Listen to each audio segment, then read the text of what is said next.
Morning po, Doc. Magandang umaga rin. Toyang po kayo. Toyang, you must be Reliera, Yes. right? Opo ka muna. Salamat po. Toyang! Kamusta naman, Toyang? Okay po na hindi okay. Okay na hindi okay? Bakit? Anong problema? Okay ako kasi malapit na ako graduate. Hindi ako okay kasi nag-struggle ako kung after ba nitong college life ko is magiging successful ba ako or something. May napili ka na bang trabaho pagtapos mo graduate? Wala pa nga po. Wala pa. Ano ba course mo? Psychology. Psychology. Parehas tayo. Malay mo, maging kagaya mo rin ako. Parang araw. So, ayun, Toyang. Bakit ka okay at hindi okay at the same time? Okay ako kasi andito na ako sa point ng buhay ko na matatapos ko na rin yung pag-aaral ko after ilang years. Ang haba, almost 20 years time nag-aaral. Then, hindi ako okay kasi hindi ko alam kung after kung graduate is magiging successful ba ako sa field na nakuha ko or hindi. Toyang, ang sasabi ko, yan sa nararamdaman ng yan existential crisis yan ang tinatawag. Ang existential crisis ay isang crisis sa ating buhay na hindi natin alam kung ano ang hinaharap natin. Natatakot tayo sa future natin dahil wala pa tayong ideya sa ating gagawin hakbang para sa ating hinaharap, which is ayun ang nararamdaman mo. Kaya Toyang, papaliwanag ko sa'yo, magkakaroon tayo ng therapy na tinatawag ko ay empty chair technique. At ang empty chair technique na ito ay kakausapin mo ang sarili mo. Ito si top dog at si underdog. Si top dog naman ay yun yung future self mo at si underdog naman yung past self mo. Ganito ang gagawin natin. Bibigyan kita ng oras para kausapin. Mag-usap ang dalawa na si future na Toyang at si past na Toyang. Ayun Toyang, ito si future at andito si past na Toyang.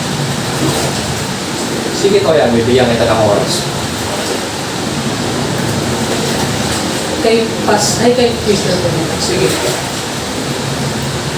Nandiyan ka na bakit iniisip mo pa rin na hindi ko magiging successful?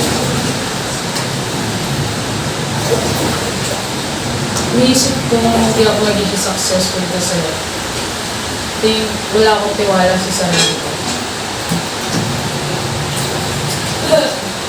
Bakit naman wala akong tiwala sa sarili ko? Kasi marami na akong naranasan na ilang beses na ako nag-fail. And dahil doon, kaya wala akong tiwala sa sarili.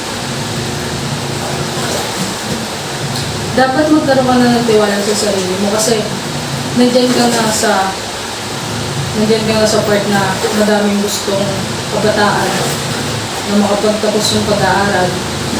Tignan mo ikaw ngayon, malapit ka na makapagtapos, di ba? Dahil lang kasi naniwala ka sa sarili mo, na kaya mo. Andito na ako sa part na malapit na ako magtapos, pero nandun pa rin yung tamot na after ba nito magiging successful ba ako or hindi. Huwag mong isipin agad yung mga bagay na hindi pa nangyayari. Kagaya na sinabi mo, wala akong tiwala sa sarili mo. Ngayon, sana naman magkaroon ka na ng tiwala sa sarili mo na kaya mo. Kasi nandiyan ka na nga nakarating ka na. Siguro, tama pa. Kasi, nandito na ako. Pero, di ko pa rin alam sa sarili ko talaga. Kung hanggang saan or may mararating talaga ako.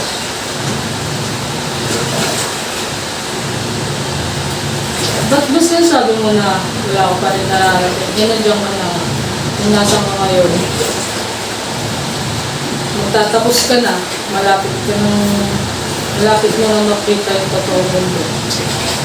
Doon mo na ma-realize na kailangan mo magkaroon ng tiwala sa sarili.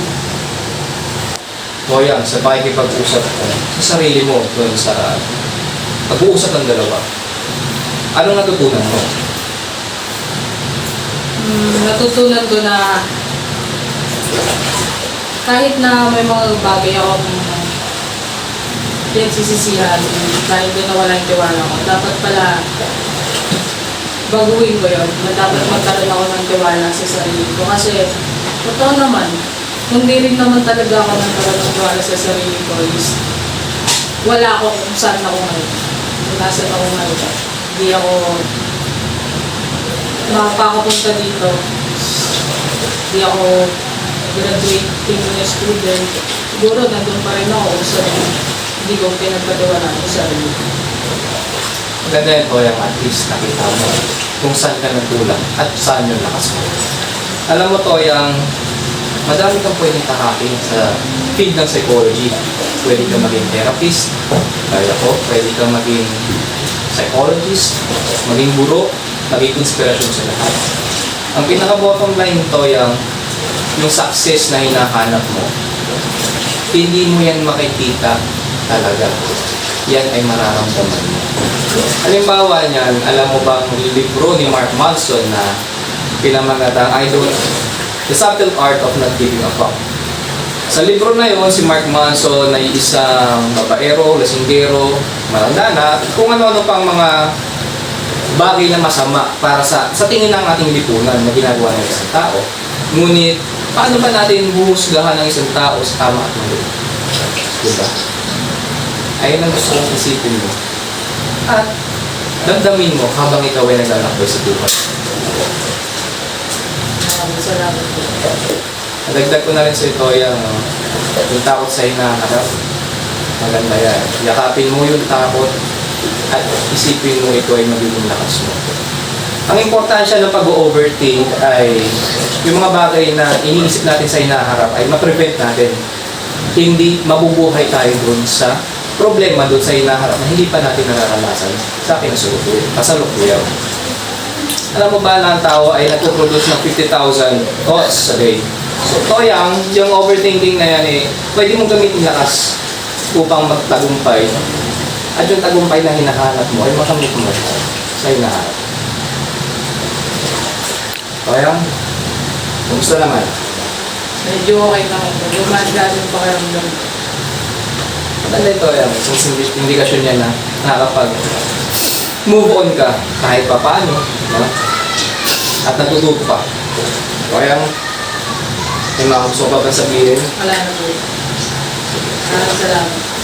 Maraming salamat din.